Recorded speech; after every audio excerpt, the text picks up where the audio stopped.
Welcome back to another episode of Analyst Hour. I am your host, Andrew Regan, joined in the booth with my co-host, Michael Goldsmith, and joining us is the ASL vet himself, Connor Fu. Let's Welcome to the go. studio, Connor Fu.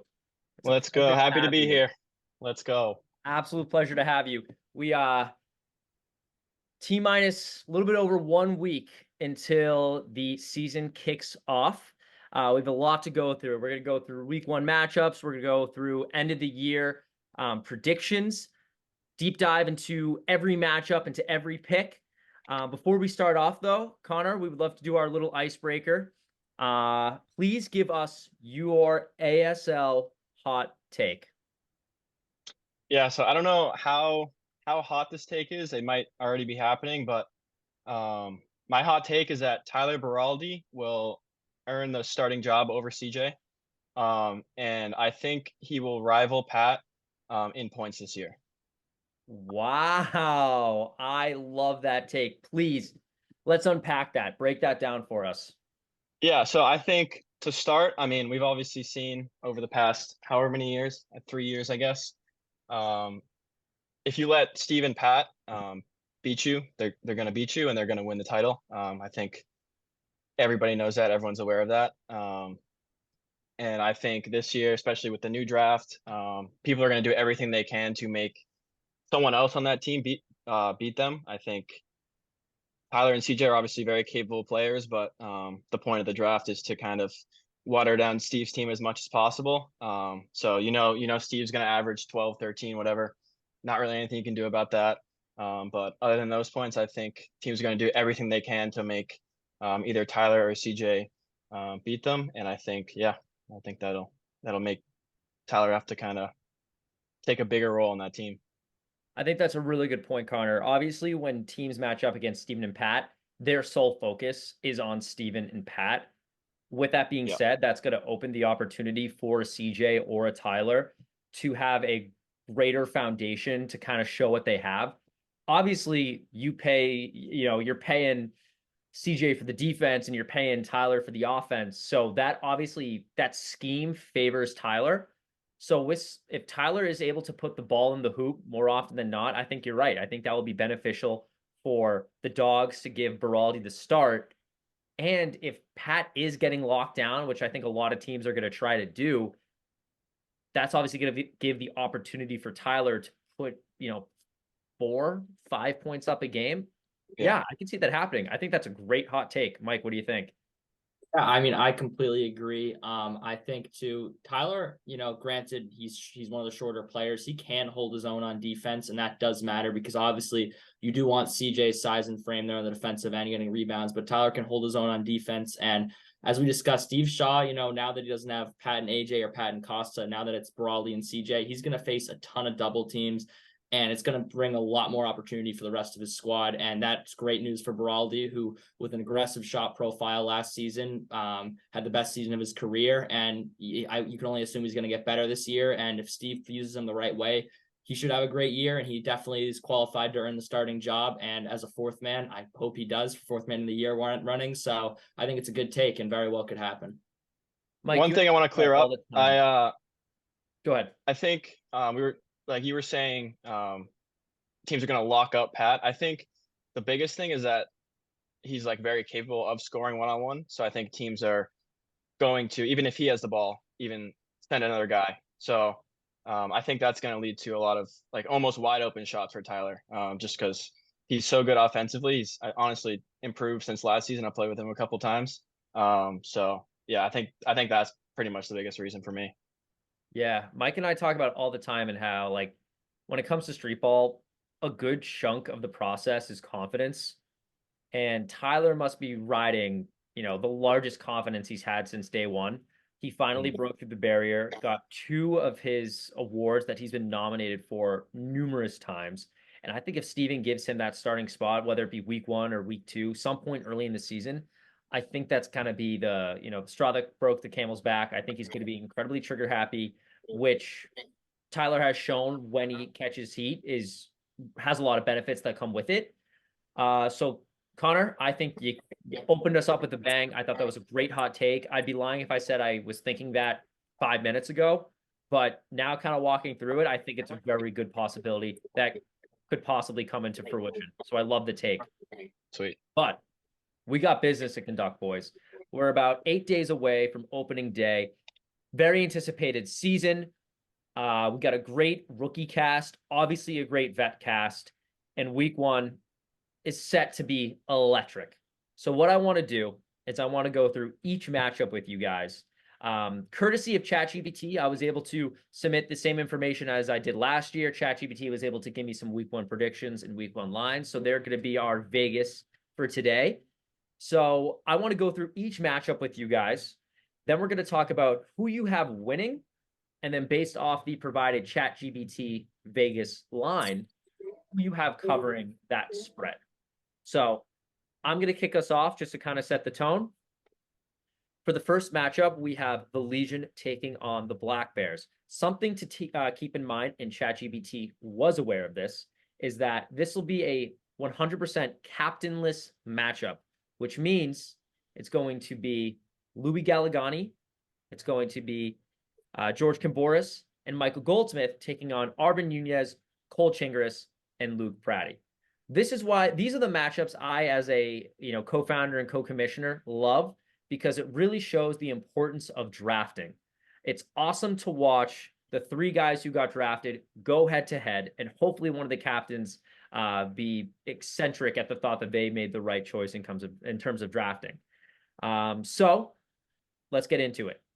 ChatGPT, knowing all this information, gave the Legion 2.5. So the Legions are favored 2.5. Myself personally, not only do I have the Legion to win the game, I'm taking the money line, I also have them covering. So I have them winning by 3 or more points.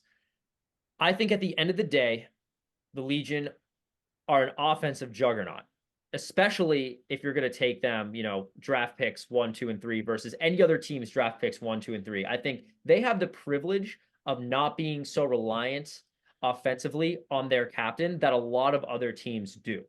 You have a great offensive machine in Louis, and you obviously have a great three-point shooter in Michael. Sprinkled on the fact that George is a great utility guy who can cover his ass defensively, give you a great screen, and then that occasional layup or mid-range shot. I unfortunately don't think the Black Bears have that advantage. The Black Bears are a defensive unit, right? You have Cole Chingris, you have Luke, and then you have Arvin. All three guys, especially Arvin and Cole, have been recognized for their defensive prowess. Haven't been celebrated too much on the offensive end. I think this is going to be an absolute battle, but I do think that the Legion have the advantage and not only will win, but will win by at least 3 points. Mike, what do you think?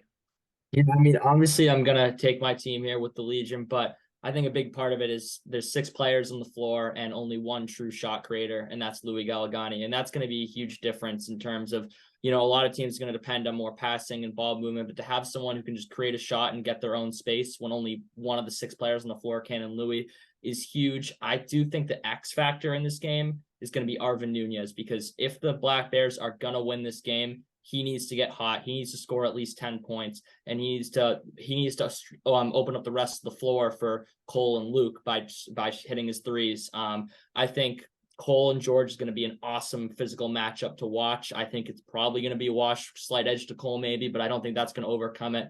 And for me and Luke matching up, we both can. Luke did improve his 3-point shot. Both of us can shoot.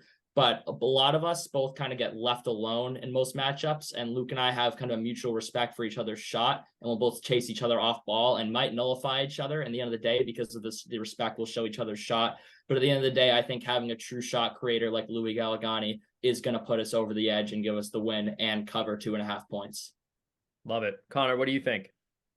Yeah, I'm with you guys. I think win and cover. I think Louis, is going to be the most important player. If you think about Cole and Arvin defensively, I think it's more kind of physical defense, paint defense. And Louis is a very shifty player, pulls up a lot, shoots off screens.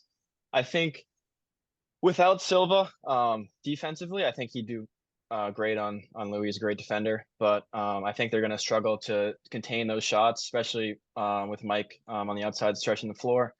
So I think definitely Legion will take that one, and I think they'll cover. Great. Now we can shift our sights into game 2. We have the Thunderbirds taking on the Seabirds. It is reported that Carter will be a game time decision. So with that said, ChatGPT gave the Thunderbirds a 5.5 line. Again, you got to bet on yourself. I have the Thunderbirds not only winning, but covering. Colin has shown that he has this undeniable killer instinct when it comes to these things. And granted his lack of success in week ones in the past, I think he's really going to come into this game with his set sights on winning, but at a pretty headlineable amount as well. Tyler Trapp also comes with a big question mark, but from what I'm hearing and from what I'm trusting, he's going to be a great asset to the team, as well as a utility guy who can get you the rebound, have a paint presence, but can also stretch the floor. People have really said that this is Colin's best team, kind of head to toe. This is a team that is, great at defense, can put the ball in the hoop. Not to say that the Seabirds aren't, but Nick Resendez, our only critique of him as a player is that he can take his foot off the gas or doesn't really put it on, to say the least. So I think coming out hot, Colin is fighting with a purpose, and I think that will reflect in the scoreboard. So I have the Thunderbirds to win and cover. Mike? Yeah, I do also have the Thunderbirds winning, but I think the Seabirds will cover. I think the Thunderbirds are going to win. Honestly, I'm not going to put too much stock in Colin's week 1 struggles. I think he's gotten cold at the wrong time a few years in a row, and I don't think that's something that's going to be in his head very much. I do think the ability of the Thunderbirds to stretch the floor will prove to be too much, especially as Tyler Trapp does have rumored to be a great shooter. Colin, we all know he's the best pure 3-point shooter in the league. Andrew, I think you can hit your shot. Even Ian from the mid-range can shoot. So I think the stretch on the floor is going to burn him. The reason I believe it's going to be a competitive game is because you have Nick Resendez and Carter Brzezinski out there. I don't know if Tyler Trapp's an interior defender, but regardless, Colin, yourself, and Ian are not. There's going to be a constant mismatch in the paint, and I think that is going to burn you guys on numerous occasions and make it so it's definitely going to be within 5 points. I think Dan being able to stretch the floor for them as well when they do pound the paint is going to help them a lot. I don't think you're going to run them out of the water because of that and because of those frequent mismatches, but I do believe the Thunderbirds will win just less than 5.5. Got it. What do you think, Connor? I have win and don't cover as well. I think Colin has acknowledged that he struggled in the past in week 1 for whatever reason. I think this year with Tyler, he's played a game with him in the past. Tyler, we've seen rookies, their first game, sometimes they struggle a little bit. Tyler's already played. He played against us.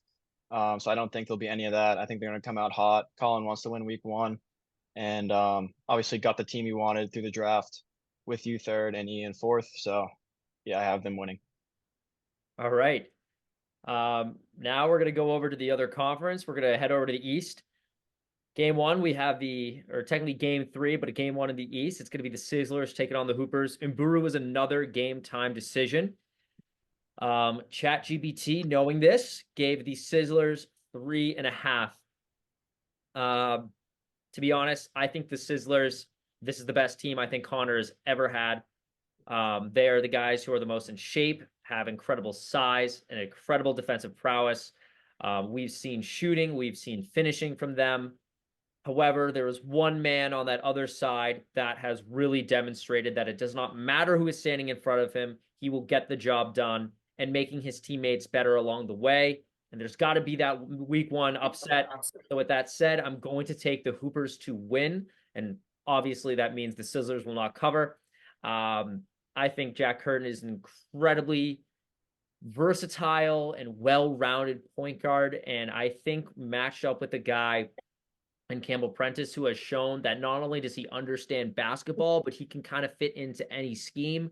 I think that's going to complement them well. I think this is going to be the Jack and Campbell show. I don't think the Sizzlers are going to play bad by any means, but I think the Hoopers are going to get it done. What do you think, Mike? Yeah, I'm going to have the Sizzlers to win and cover. I think the Sizzlers, I know, as you mentioned, Jack Curtin can do it all on the floor, but the Sizzlers are the team best equipped to guard him. You could switch any of Connor, AJ, or Matt Schuerk on Curtin, and they will at least hold their own and nullify him as best as anyone could. And I just don't think the Hoopers have enough offensive firepower to overcome that. In addition, I mean, Campbell Prentice is a great screen setter, but what difference is it going to be if you have Connor or Matt Schuerk switching on to Jack Curtin? I don't think it's going to be very much. I think Curtin is going to he has to play hero ball almost. I mean, I don't think Campbell and Mburu are dynamic enough offensively to really help him overcome that excellent defensive trio there, though they are good players in their own right. And I think, Campbell is the reigning depoy, but he can only take he's either going to be on Schuerk or AJ. He can only take one of the two of them out of the game. The other two are going to be mismatches, most likely defensively, whether it's Curtin on Connor or Mburu on whichever one, Matt or AJ, isn't guarded by Campbell. So for that reason, I have the Sizzlers winning and covering. Very great points. Connor? Yeah, I mean, I obviously don't want to go too in depth on the matchup, but I have us winning and covering as well. A lot of the things Mike was saying, I think we're suited well to defend them. We can switch everything. We're all relatively the same size. AJ and Matt are obviously taller than me, but I think defensively we're well suited to play against them. And then we've been working a decent amount on our offense. I know you guys have been telling us not to shoot pretty much. So that's what we've been working on. But no, excited for the week 1 matchup. Yeah, it's going to be, that game is the one I'm excited to watch probably the most. But then we have the Phantoms taking on the Dogs. ChatGPT gave us the Dogs by 5 flat. All things considered, I have the Dogs winning, but ultimately not covering. I think at the end of the day, Steve will just outskill the Phantom by himself. Not only is he the best player in the Andover Streetball League, from what I'm gathering, he's the only guy who's really been actively playing all year. So for a lot of guys, week 1, that's their first time seeing a basketball in 12 months. That's not going to be the case for Steve, which is pretty terrifying. But I do think the Phantom will keep it very competitive. You have obviously Ryan Cadigan, a former captain, and then Alex Pisacreta, one of the more celebrated captains in the league, accompanied by a very respected utility and defensive guy in Dennis, and then obviously Pete Silas, who's an absolute spark plug off the bench. So I think the Phantom are a great team and have a lot of depth and versatility within them, but at the end of the day, it's going to be Steve who's going to outwin and outskill them. If the Phantom do somehow keep it within 2 and get the job done, it's going to be attacking Pat, kind of pointing out what your hot take earlier, Connor. If you want to beat the Dogs, you're going to have to take away Pat. So Steve has to put up at least 18 points, which he can do, but week after week is a pretty harsh ask. So I think the Phantom need to attack Pat and then ultimately take away Steven's 3. If you want them to win, you need them to put up 21 layups or 21 shots. Get rid of that 3. And I wrote in my notes, zone, ? I think what it's going to have to do is you're going to have Pisacreta on Steven's 3-point shot. He's going to have to commit on taking away that 3. And then when Steven gets past him, you're going to have Ryan or Dennis step up and make him take a very challenged and heavily defended layup. When push comes to shove, could they get it done? Yes. But I'm a betting man, so I got to take the Dogs. But I would not take them to cover. What do you think, Mike? I have the same as you. I have the Dogs to win, but not to cover. I mean, I don't need to go too in depth on why I have the Dogs necessarily winning. I mean, Steve's incredible, and I think he's a lot of firepower with Pat, CJ, and Beraldi to support him. I'm more going to analyze why I think the Dogs will cover the +5. The Phantom will cover the +5, and that's because you're going to have either Pat, Tyler Beraldi, or CJ guarding either Ryan or Pete guarding guarding either Ryan or Alex Pisacreta at all times. And I just think that's going to be they will always have an offensive mismatch every possession down the floor. I don't believe that's enough to overcome Steve Shaw and the Dogs, but I just think that constant mismatch will play well for the Phantom. I know I mentioned how Ryan did kind of transform into a post player, And if he ever gets Steve switched off to him, that'll play to his benefit. I think he can beat, even with CJ's size and frame, he'll beat CJ in the post. And obviously Pat and Tyler don't stand much of a chance in the post. So though his shot did decrease last year, that increased post play will serve to his benefit in this game. They're going to stay within 5 points. They could win. I don't have it, but I think they'll definitely keep it competitive. Love it. Connor, what does your flip look like? I have win and don't cover as well. First thing that comes to mind for me is Cadigan week 1 sometimes is a little iffy on his shape. I know one year he threw up mid game. I'm pretty sure he won that game, but I've actually talked with him about it too. He's like, yeah, I'm not in shape until the playoffs sometimes. So that's definitely something to look at. And then I don't know.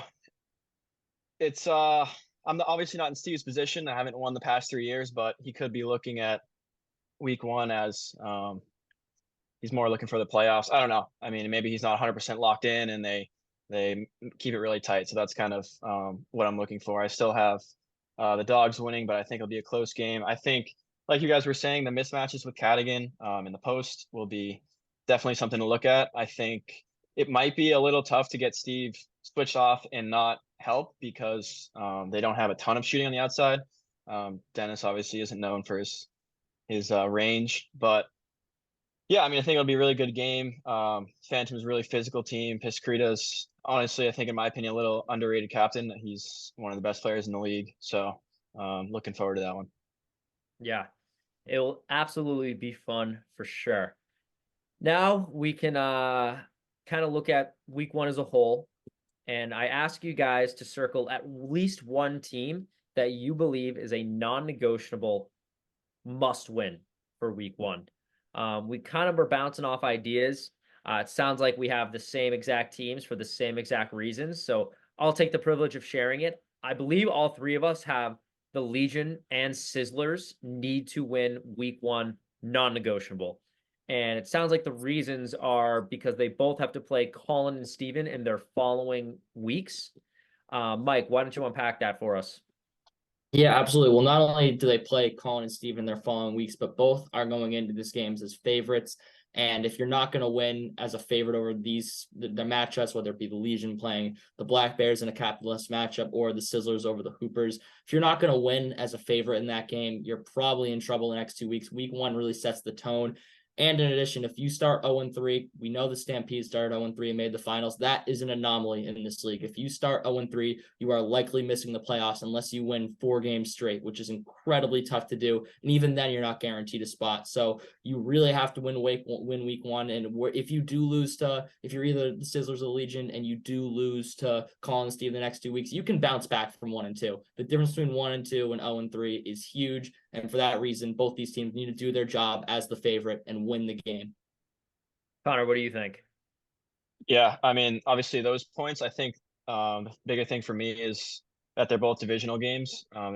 There's a good chance both of those or all 4 of those teams will be battling for a playoff spot near the end of the year. So this game could easily be a turning point in terms of who has a head-to-head win over the other team for which team makes the playoffs. So yeah, I agree. Both those teams need to win week 1. Absolutely. I think you guys are definitely in a tough position, but there's also the silver lining.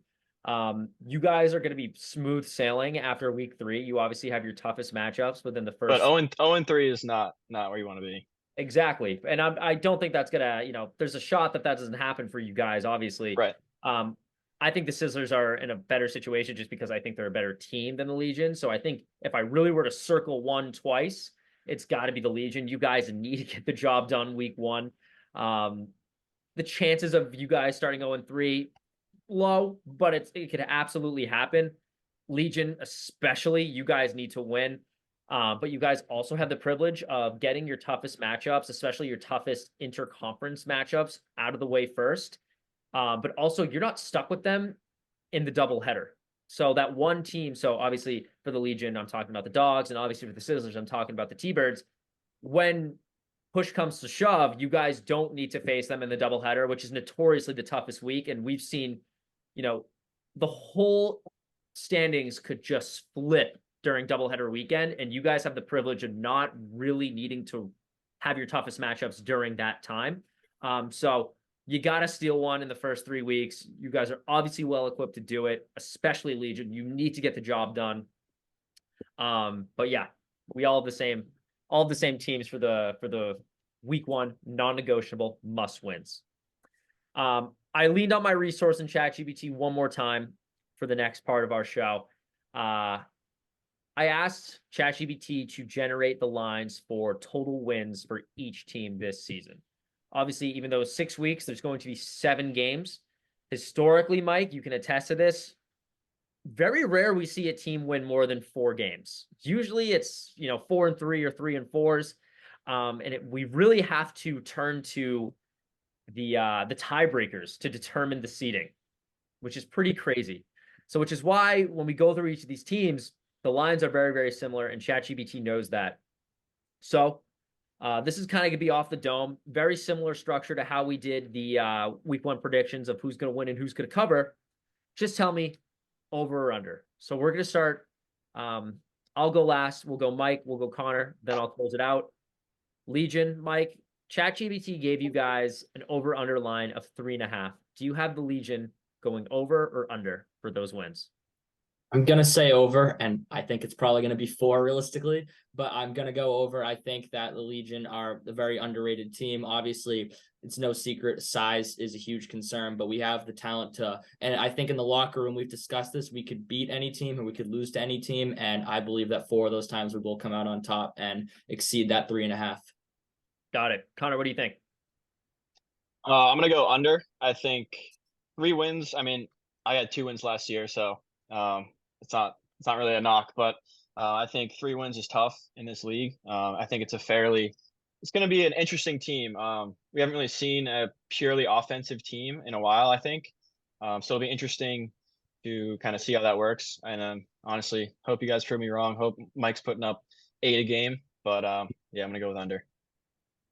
I have Legion also going over, Mike. I think I'm putting my stock in you guys. I'm putting a lot, and I'm putting it in early. I think you guys are a great squad, and Louis we haven't seen play. Costa has definitely spiked his attendance in the right direction, and we always say availability is the best ability.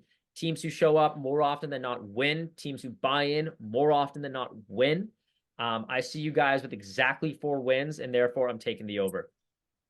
Now we're going to go over to the Seabirds. We're just going to go through the conference. ChatGPT gave us the same line, 3.5. Michael, are you taking the over or are you taking the under? I am taking the under on the Seabirds. I believe that I had them in our preseason predictions and missed the playoffs. I think they're in a tough conference, and I don't think it's going to serve them well. They have they really 3.5 is a good line because I'm not going to be shocked if they win 4. I'm not going to be shocked if they win 2. But at the end of the day, I just think that they're going to have a very predictable offense, and I think it's going to catch up to them. And I have them going under, but obviously would not be surprised if they turn it on. And it really, the X factor, I'll say it for the 20th time, is all Nick Resendez's aggression, and I think he needs to play some serious hero ball if they're going to hit that over. All right, Connor, what do you think? Over or under? I think over. I think Nick Resendez's team is usually underrated. You look at last year, I believe they were the 1 seeds. I don't think anybody was expecting that, especially in Steve's division. So I think they're a team that can really beat anyone. They have size, they have scoring, they have defense. And I think they'll get 4 wins. I agree with you, Mike. I'm also taking the under for the Seabirds. And again, none of it is really chopped up to their skill. We've seen Nick Resendez not make the playoffs. We've also seen him be the first seed. So he's definitely had a very polarizing ASL career. And any critique thrown his way never lies in the skill. He's a guy who, we've seen him just be like, oh, shoot, like if we win this game, then this happens. And then they go out and win this game. So like when he puts, his foot on the gas, the ceiling is incredibly high. Unfortunately, it takes some external factor to light a fire under his ass. And I don't think that external factor is going to come in weeks 1 or 2, which why I wouldn't be surprised if they came out of the gate 0-2. It always, in the past 2 seasons, it has happened.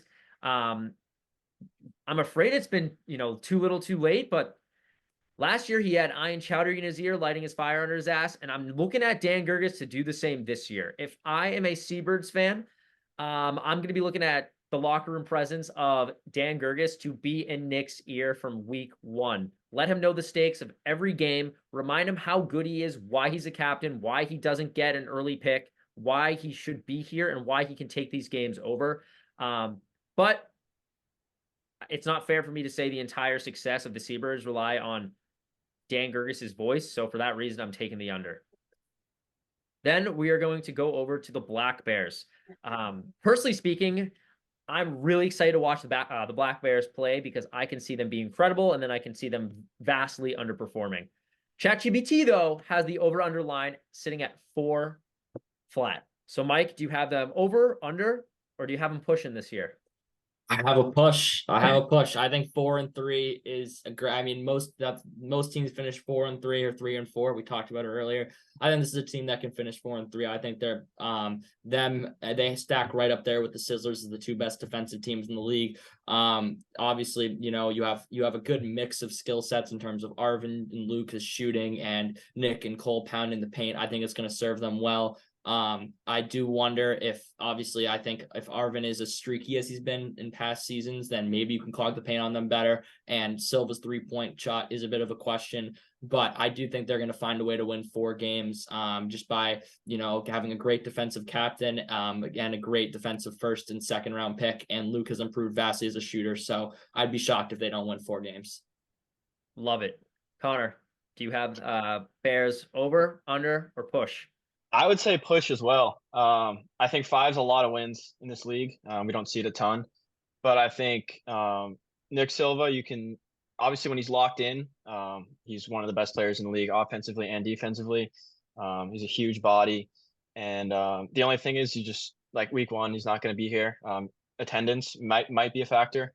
4 wins is a lot, I think, but they're definitely equipped to do it. They're defensively one of the strongest teams, which is important, especially when it's a windy day, double rim. Defense definitely comes into account, and I think it's super important. But yeah, 4 wins I think is a good number. Yeah, I think ChatGPT hit a bullseye with this line. I think push is the only correct answer. All things considered, let's say they show up every game. I think 4-3 is a perfect record for the Black Bears. Don't want to beat a dead horse and repeat everything you guys said. They're a great offensive team when Nick is feeling himself, and obviously they're a great defensive team. So I think 4-3 is a perfect record for them. Finishing out the West, the ChatGPT has the Thunderbirds line at 4.5. Mike, you taking over or under with this one? I am going to take the under on the Thunderbirds. I do have very high expectations for this team. As I said last time, Colin, from what I've heard about Tyler Trapp, Colin probably has his best second option ever. I do think that'll get him to 4 wins and make the playoffs. But in terms of how competitive this league is, I mean, the middle class kind of, you know, the upper class in the draft got hit, but the middle class got revamped, and that's not going to do Colin and Steve's teams any favors. And I think it's going to be very competitive. And the only team that I think could actually get to 5 wins is a team in the Western Conference I'll talk about later. I think any team in the conference going over will not go above 4 wins. And for that reason, I have the Thunderbirds getting the under. All right. Connor, over or under 4.5 for the T-Birds? I don't want to, but I'm going to say over. I think Colin got exactly what he wanted out of his draft picks. I don't think he would have picked anybody different. He got you in the second round, Ian in the third round, Tyler in the first.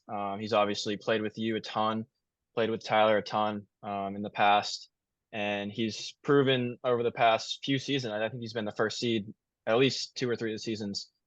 So it's hard not to say he's going to get 5 wins.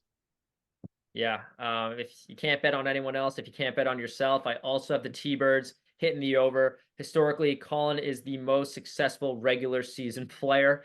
That kind of sounds backhanded, but I promise it's not. He demonstrates so much success. He's, was on the best team. I apologize. He led the team that set the record for the best regular season record in ASL history with the Super Pandas. Obviously, he beat Steven pretty frequently in the regular season as well, which is something that cannot go overlooked, especially in my opinion. This is Steven's worst team he's ever had.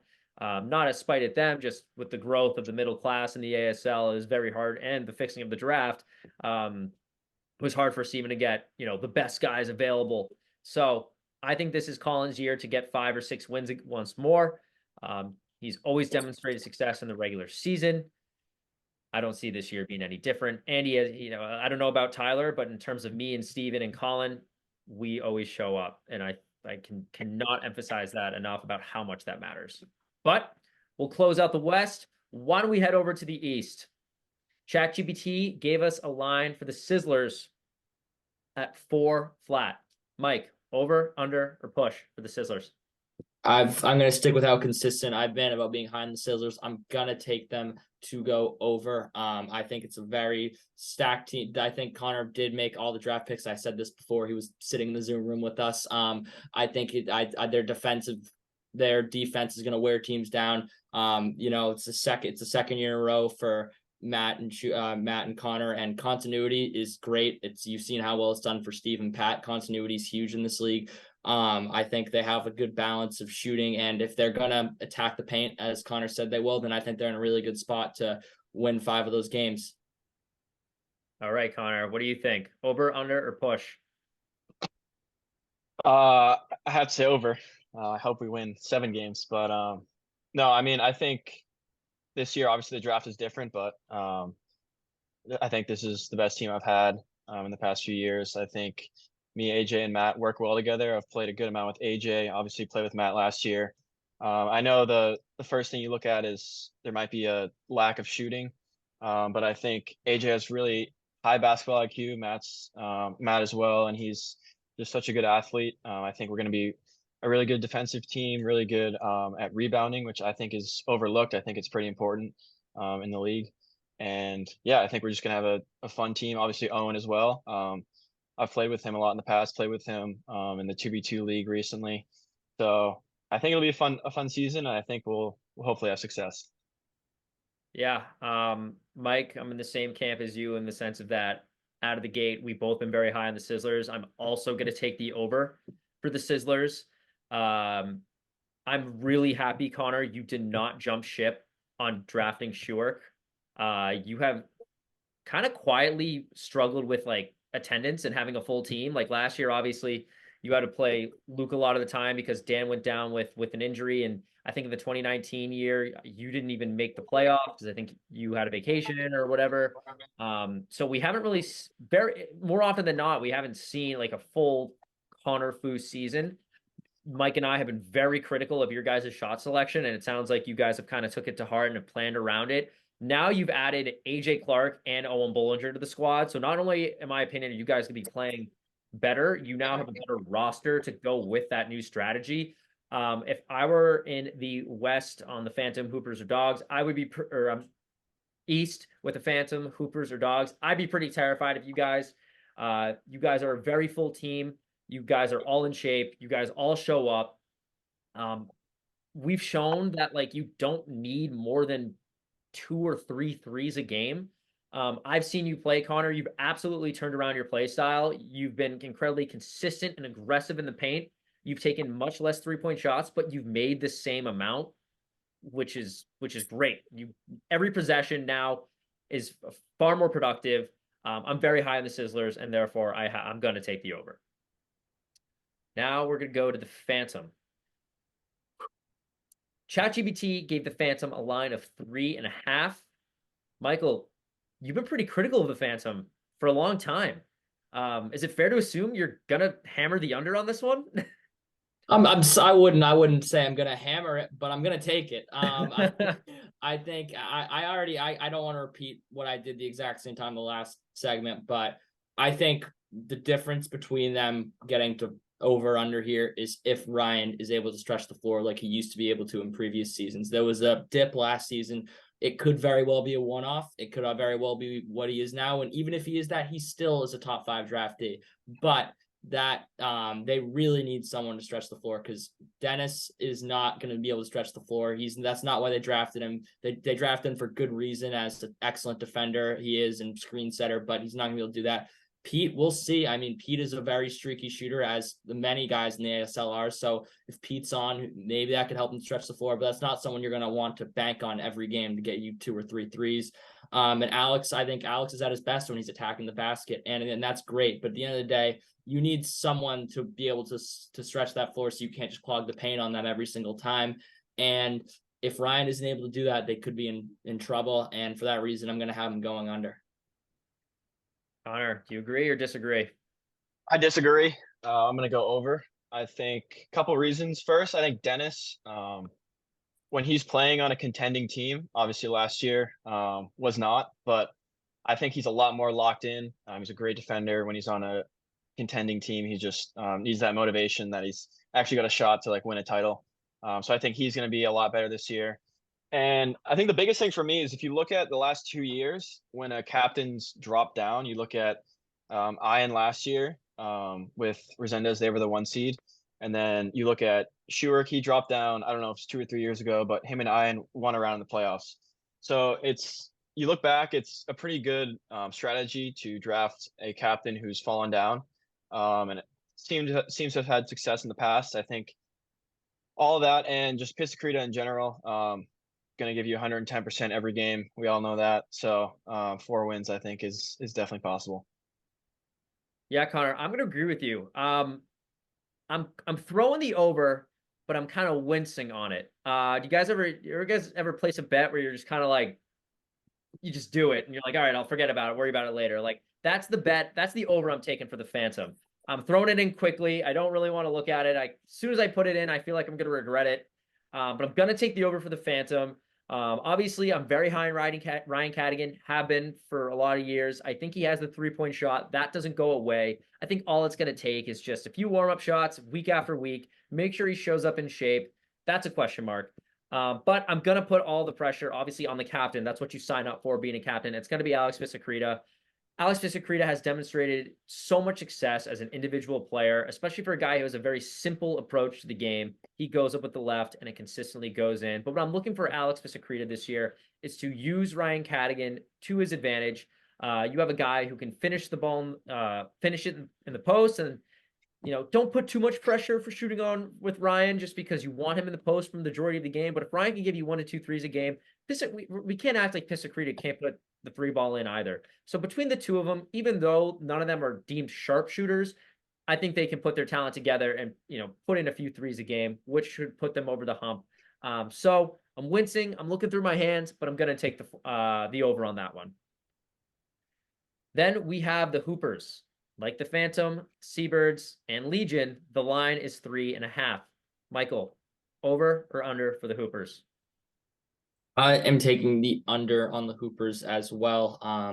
I think that, I think Jack Curtin is an incredible player. He's obviously top 3 captain, but I just don't know if he has. It's a similar concern that I have with the Phantom, I guess. I don't know how they're going to get to 21 points in a lot of those games. I mean, you drafted a great defensive talent in Campbell Prentice. You drafted Justin Mburu, who is definitely a playmaker that can hit the mid-range shot and back some guys down that you wouldn't expect him to. He has a great physical presence, as well as Jesse Finn to kind of solidify the glass. But it's going to be really hard for them to get to 21. I think they're going to be, I think Curtin has a great basketball mind, and he's going to put them in the best spots as best as he can. But I think he's going to have to average over 13 a game, which I don't even think Steve's done that in a few years. So it's going to be really tough for them. Hopefully, I'd love to see them prove me wrong. I think there are 4 guys that I'd all love to see succeed in the league, but I don't know if they're going to be able to do it this year with that roster. So I'm going to take the under. Connor, do you agree? Yeah, unfortunately, I'm going to take the under as well. I'm super high in Curtin. I think he's really good player. I think they're a sneaky defensive team, actually. Curtin's a pretty good defender. Campbell can play defense, obviously won Depoy last year. And Buru can play a little bit of defense as well. But like Mike was saying, might be tough in a couple of those games to get to 21 before the other team. So, I mean, if Curtin averages 12, 13 points, then yeah, they're probably gonna break 3.5, but I'm gonna take the under. I'm with you guys. I'm also going to take the under. Sad for me to say. I think this would be a really good team in any past ASL season. But with the absolute boom the middle class has seen in the ASL this past year, I think it hurts a team like the Hoopers right now. It doesn't really pay to be a one-man show anymore, and I think that's exactly what this is going to be. Uh, Even though we haven't seen a ton of Curtin, you know, generally speaking, I do think he does an incredible job at bringing the best out of his players. So I might regret it, but I'm also going to take the under on this one. And then to close us out, ChatGPT gave the dogs an over underline of 5 flat. Michael, over, under, or push? I am gonna go with a push here. I think just speaking this conference, I think it's a very top heavy conference with the Sizzlers and Dogs at the top and the Hoopers and Phantoms at the bottom and Phantom at the bottom. But it's hard to pick. Again, Steve getting 5 games of regular season. Granted, I think last year he went 4-3, but I think he has a good supporting cast. I don't want to repeat myself too much on what I said earlier, but I think they're in good position to get 5 games. I think scoring is not going to be an issue for them. I think if they're going to face any issues, it's going to be their defense outside of Steve. I think Steve's actually an underrated defense. No one really wants to talk about Steve's defense because of what he does with the ball in his hands. But besides him, they don't have many other lockdown defenders. You could say Pat's a good perimeter defender, but he's not. He's too small to guard guys on the interior. So that being said, I think they'll be able to overcome those slight criticisms you would have over them and get to 5 wins. But 6-1's a lot to ask for. I don't see him getting there, so it's a push. All right. What do you think, Connor? I would go with push as well. I think surprisingly in the past, I'm not sure exactly, but Steve's win total in the regular season is not as high as we would expect. Obviously, he got injured one year. Last year was the James Flagg incident, and I don't know what the other 2 games were. But there's always a couple games here or there that don't go his way for some reason. So I think, yeah, five's a good win. I think this year he's going to be pretty locked in. He knows people don't want the four-peat. I don't think anybody in the league wants that. So every time he's going to get everybody's 100% when they go against him. But obviously not a ton you can do if he's on. So 5 wins, I think, is a push. Connor, you bring up a great point that I was actually took notes on.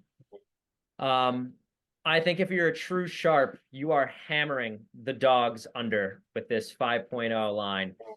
Steven, it's pretty apparent he just doesn't really give his all during the regular season. I just checked. He hasn't hit a total of 5 wins ever in the regular season. Granted, the injury year just didn't really need to care because, once he gets to playoffs, that's when he really turns it on. So I think if you're a sharp, you are hammering the under with this one. And my next thing I was going to ask you guys is with all these, let's say I award you a profit boost, meaning you get to essentially double down on one of your takes for these over underlines. And I would redeem mine on this dogs over under 5 line.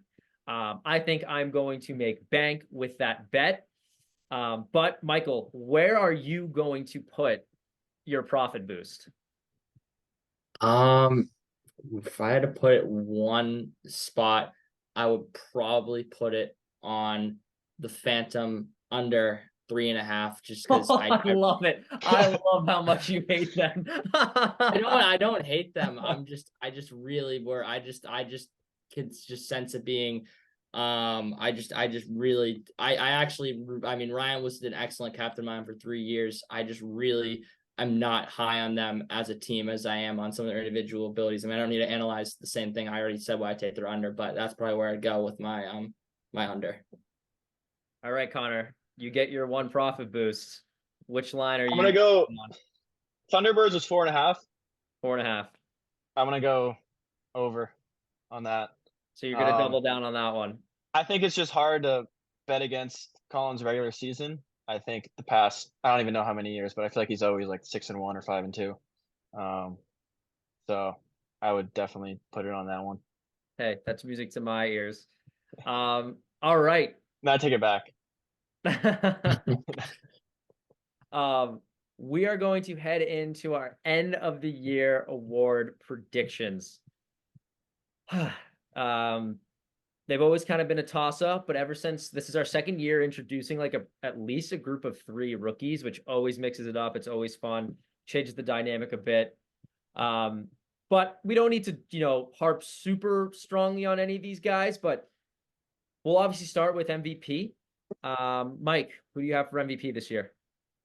Yeah, my MVP is a guy who was the consensus MVP at the midpoint of last season. And though I did just take his teams under, I think if his team is going to succeed, it's because he puts the cape on and does it all himself. And I'm talking about Jack Curtin. He is, as I said, he's a top 3 captain, but he's also the guy that, Steve has a good amount of offense on a supporting cast, as does Colin. He does not have much offense in a supporting cast. I do think highly of Campbell and Baru and Finn as players, but I don't think they're really known for their offensive games. I think, as I said, if they're going to do well, he's going to have to put the cape on. I think as into the intelligent basketball mind he is, he's aware of that. And I mean, look what he did at the beginning of last season where everyone had him being MVP until he unfortunately got hurt. So I think he's poised to win it this year. All right. Connor, who are you taking for MVP? I had the exact same thing, pretty much the same reasons. The one thing I think Carter, the loss of Carter will hurt a little more than people might think. I think they had a really good offense going with the pick and roll and just cleaning up the glass. They were kind of just like mashing the paint almost. And Carter was there kind of just picking up if Carton would miss shots and put it back in. I think if you look at Campbell, obviously a great defender, can score, but only averaged 4.5 points last year. So again, if they're going to be successful, if they're going to win 4 or 5 games, Curtin's putting up minimum 12. So it's hard to if they're a 4-win team, 5-win team, he's averaging 12 and I don't know 4 assists. It's going to be hard to top that. Yeah, I feel silly taking the under on the Hoopers and then saying Curtin's going to win MVP. I'm incredibly high on Curtin, but I'm going to give it to a guy who I think this would be house favorite. I can't say that this is the worst team he's ever had, and then obviously his skill being so high, him not being the most valuable player in the league.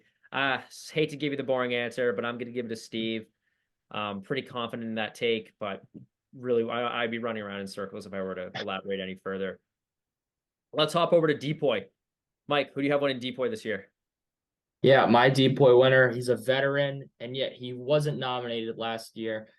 We have to keep in mind we lost 2 of our 3 Depoy nominees in Nick Zelanskas and Alex Trottier. I think that opens the door for Matt Schuer to win this year. He's on a great defensive squad, which obviously if their team is giving up around 15 a game and he's the best defender on the team, that's going to help his case. He also will in all likelihood be guarding the best man in most cases. I don't know if they're going to try AJ sometimes the best man, but if he's guarding the best man, that's the guy with the ball in his hands the most. That means Schuer has the most opportunities to get steals and blocks more than anyone else, coupled with the fact that he gets 20 rebounds a game every fucking year. So if we're doing that, if we're factoring all that in, I think he's in a great spot to win Depoy, and I am picking him for that reason. All right. Connor, what do you think? I want to start off this award. I think this is my favorite every year. I think everyone kind of gets the most hype for this one. It's always someone different. It's always like a different type of defender. You look at people who maybe get more blocks, more defensive rebounds, or more on the ball defense. I'm going to go with Steve this year. I don't think he has one. He's obviously, in my opinion, the best one-on-one defender in the league, but which is a good idea. I think a lot of people avoid the matchup, so he doesn't really get to showcase his one-on-one defense a lot. People are just, as soon as he gets on them, they just set a screen and try to go a different direction.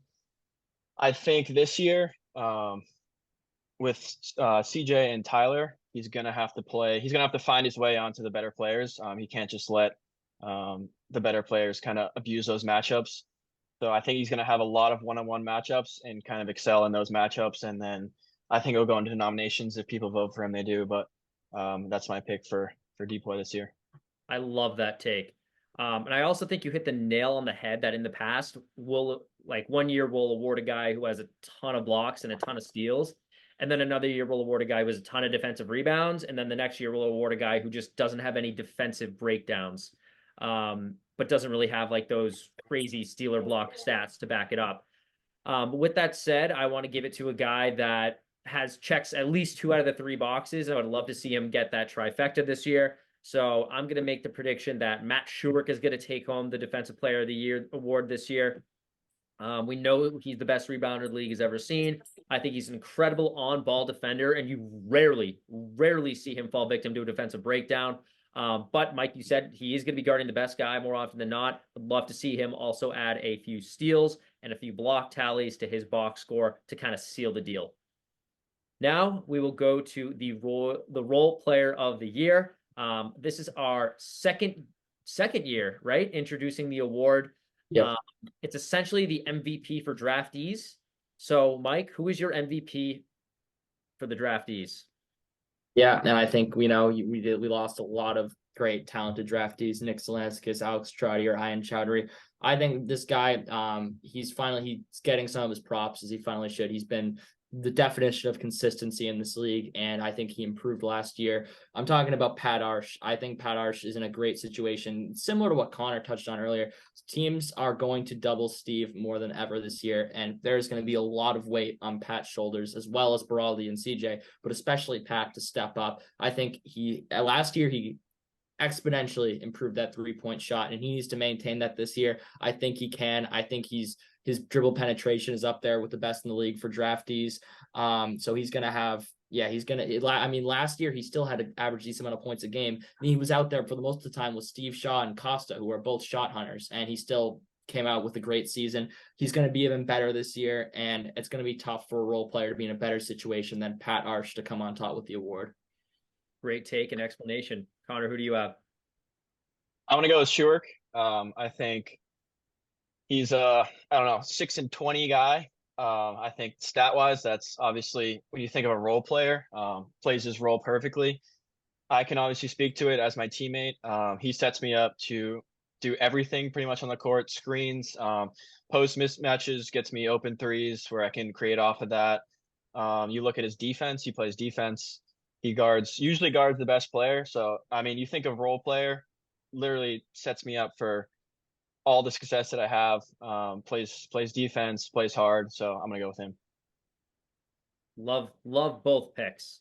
However, I think there is one clear answer in the role player of the year this year. I want to talk about essentially the MVP of the draftees, the guy who has the smallest margin between him and the captain that he plays for. And I think it's going to be Louis Gallegani. I think Louis at his core is an incredible baller. I think he's going to demonstrate his great defensive abilities this year as well. And with Costa being absent in week 1, he's going to show that he is able to put the team on his back scoring wise, but also as a leadership role. So with that said, I'm going to have Louis winning role player of the year. I think he's going to be a great second in command guy. If Costa has the C on his jersey, I think Louis is going to have the A. I think Louis is I think this is his to lose in my opinion, but we'll see. Now we're going to go to an always controversial, always a hot topic of the year. Fourth man of the year. This is personally my favorite, Connor, just because I think people weirdly feel the most passionate about this one. Whether from nominations to the final award and voting, I think these are the guys who campaigned the hardest for themselves, where I think in the past, people were nominated for DPOY and MVP, kind of let their play do the talking. I think these are the guys who get off their ass and campaign for themselves, which I love, which creates an absolute divisive and polarizing discourse surrounding the award. So, Michael, who do you have winning the fourth man of the year this year? Yeah, I'm going to take myself, and this is, the past 2 years I didn't even vote to nominate myself.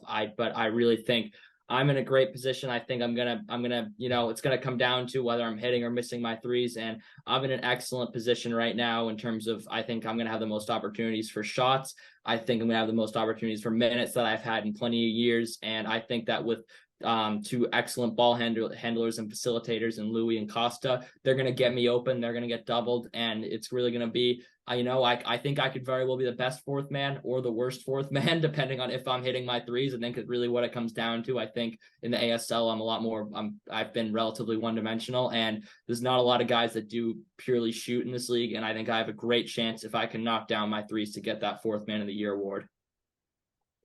All right. Connor, what do you think?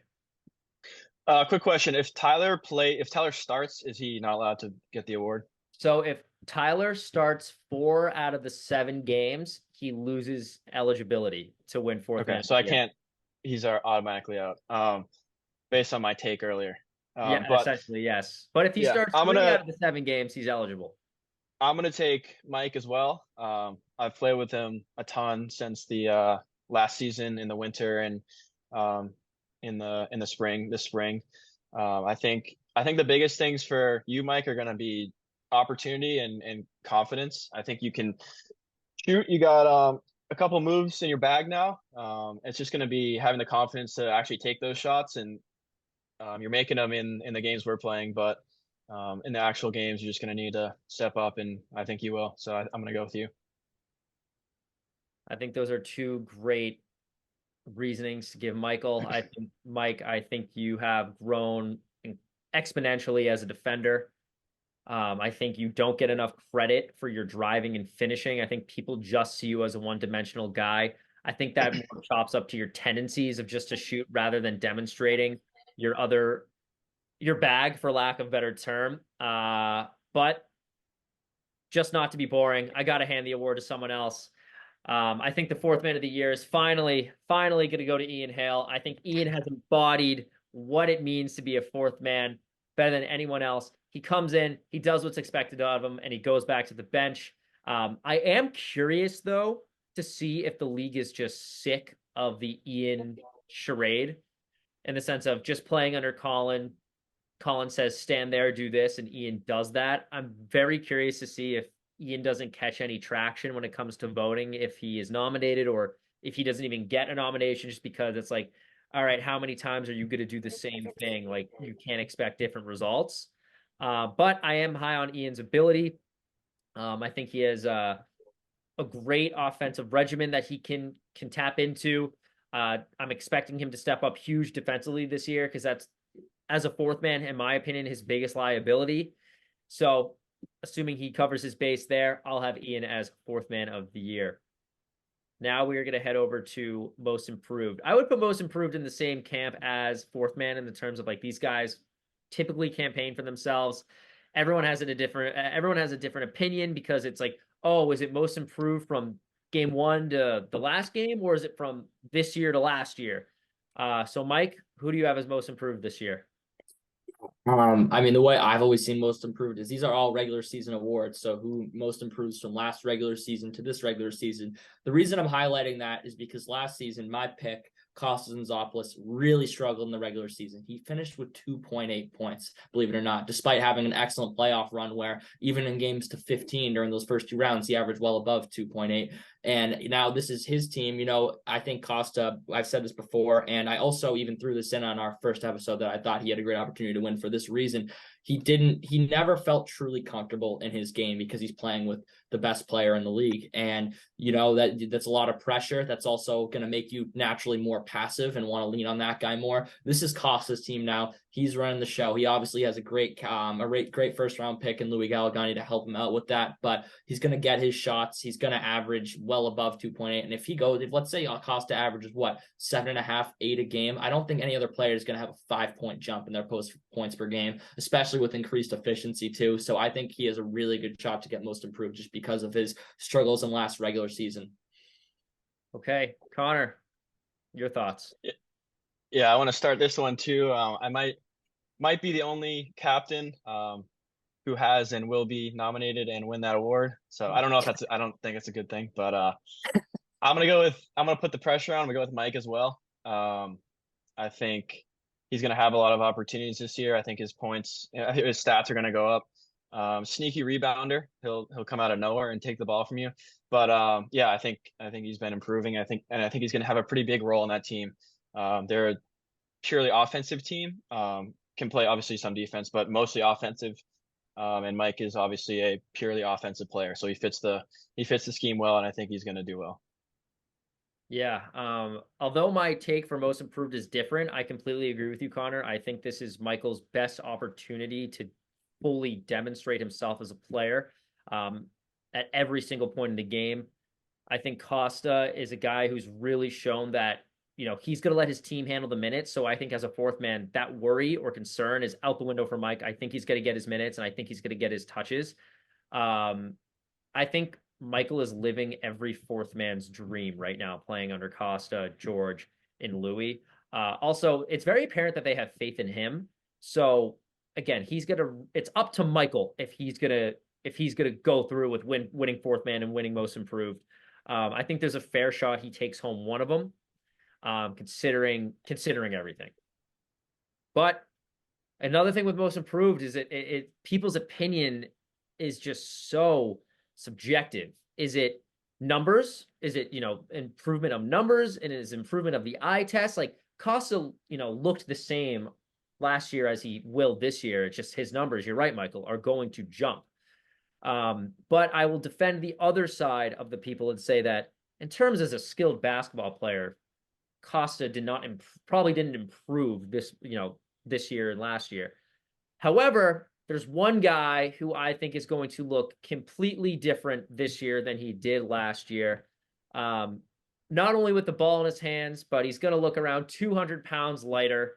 And for that reason, I have Luke Pratty winning the most improved. While I don't know if his numbers will look incredibly different, he's going to give you the same pleasures as the screen and paint presence that he was as a fourth man in years past, considering he is like 6'6" or 6'1". He's a far more agile and 6'6" player. Did I say 6'6"? Yeah. Sorry. 6 feet or 6'1". But he's also a far more agile and mobile player now. And Mike, you even said it yourself, he has improved his shot. So if he can still fill the utility that he was when he was 360 pounds, but now that he's much lighter, more, he's going to be able to demonstrate his athleticism, put the ball in the hoop a few more times, but not abandon that role we're so used to him playing. I think he's going to get my nod this year. Hope he comes through for me and backs me up, but I'm putting my stock in Luke Pratty for most improved.